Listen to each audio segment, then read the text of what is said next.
Hey all, welcome to the channel. Today I was going to change the front ABS sensor or the speed sensor on my E39. So I said why not share with you guys as well. So first off the few simple tools that you're going to need. As you can see, you need a jack to lift the car up, or whichever way you prefer I suppose, but you need definitely the jack there because you need the access there, as you can see. What else? The usual tools, a breaker bar for your alloys. I'm using my impact wrench. Some light first you need if it's getting dark, especially in my case. And you're going to need where is my socket gone? I think you need a 5mm hex nut as well. So I'll show you the inside of it in a second there, and you need something to lie down like my lovely yoga mat. Right, we'll see you in a second.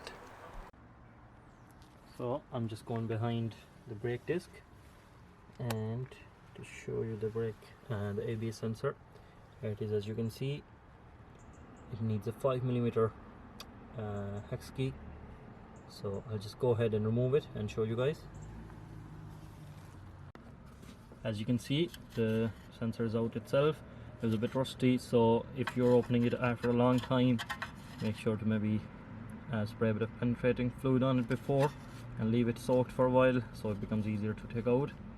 Physically it doesn't look too bad, I suppose, but the next step will be to untie the wire from a couple of kind of clips they're holding into place. I don't know if I'm doing it right or which way. I'm just going to use a bit of force. Yeah, that's out.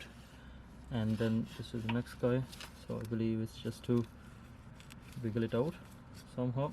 I'll do that in a second off camera, I'd say. And the same here, there are some clips to the side that open up, so you have to remove them. I'll do that and show it in a second. So here it's easy enough.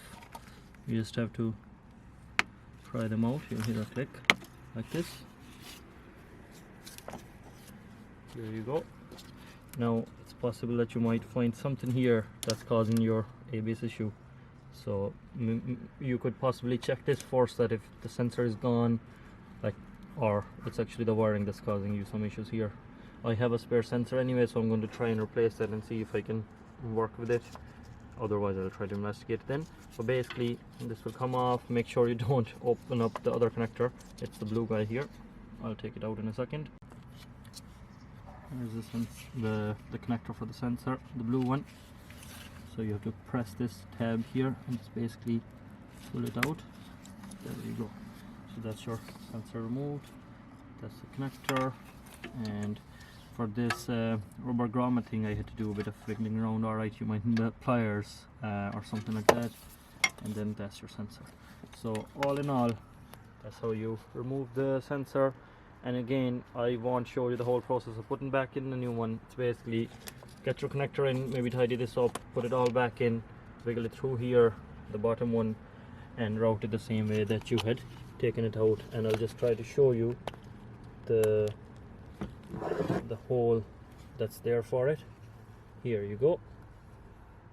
Yeah, so that's about it. I know it's not a very great video from my standards even, but I'll just leave it here, and I hope this has helped you guys, and we'll see you in some other videos.